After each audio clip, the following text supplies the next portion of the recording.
बुद्धि से भरा गधा। एक बार किसी बात पर अकबर बीरबल से नाराज हो गए और उन्होंने बीरबल को राज्य छोड़कर कहीं दूर चले जाने का आदेश दे दिया। बीरबल ने अकबर के आदेश का पालन किया और राज्य छोड़कर चले गए। कुछ समय बीतने के बाद अकबर को बीरबल की याद आने लगी। कई महत्वपूर्ण मुद्दों पर बीरबल का मशवरा अकबर को निर्णय लेने में मदद करता था, इसलिए बीरबल के बिना निर्णय लेने में अकबर को असुविधा होने लगी। आखिरकार उन्होंने अपने सैनिकों को बीरबल को ढूंढने के लिए भेजा।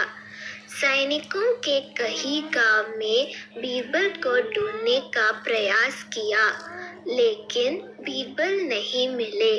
कई जगहों पर पूछताछ करने के बाद भी बीरबल का पता ठिकाना नहीं मिल सका और अकबर के पास सैनिक बेरंग लौट आए।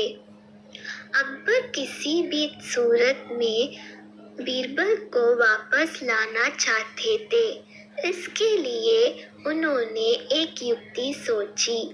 सैनिकों के माध्यम से उन्होंने अपने राज्य के सभी गांवों के मुखियाओं को संदेश भिजवाया।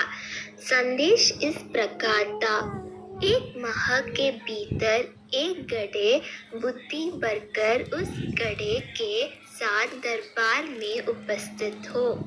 ऐसे न कर पाने की स्थिति में बुद्धि की जगह गधे में हीरे जवाहरात भरकर देना होगा।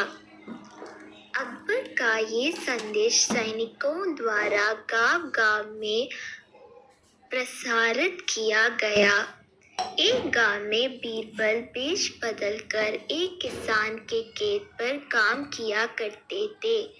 जब उस गांव के मुखिया को अकबर का ये संदेश मिला तो वो चिंतित हो उठा।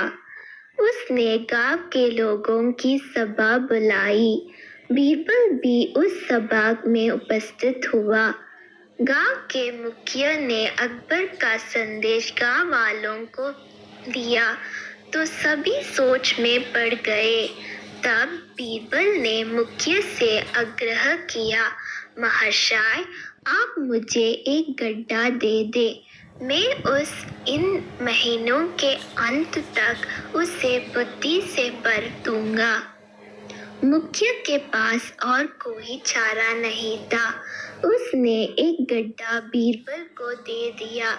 बीरबल वह गड्ढा लेकर किसान के उस खेत पर चला गया जहां वह काम किया करता था। वहां उसने कद्दू उगाए थे। उनमें से ही एक छोटे से कद्दू को उठाकर उसने गड्ढे में डाल दिया। कद्दू अब भी अपनी बेल से लगा हुआ था। बीरबल उस कद्दू को नियमित रूप से खाद पानी देने लगा और उसकी अच्छी तरह से देखभाल करने लगा, जिससे धीरे धीरे कद्दू बढ़ने लगा। कुछ दिनों बाद कद्दू का आकार इतना बड़ा हो गया कि उसे गड्ढे से बाहर निकल पाना असंभव था। कुछ और दिन बीतने के बाद जब कद्दू का आकार गड्ढे के आकार जितना बड़ा हो गया, तब बीरबल ने उसे उसकी बेल से काटकर अलग किया। गड्ढे का मुंह कपड़े से ढकने के बाद वह गांव के मुखिया के पास पहुंचा और वह गड्ढा उसे देते हुए बोला, यह गड्ढा बादशाह अकबर को दे देना और उनसे कहना कि इसमें बुद्धि भरी हुई है।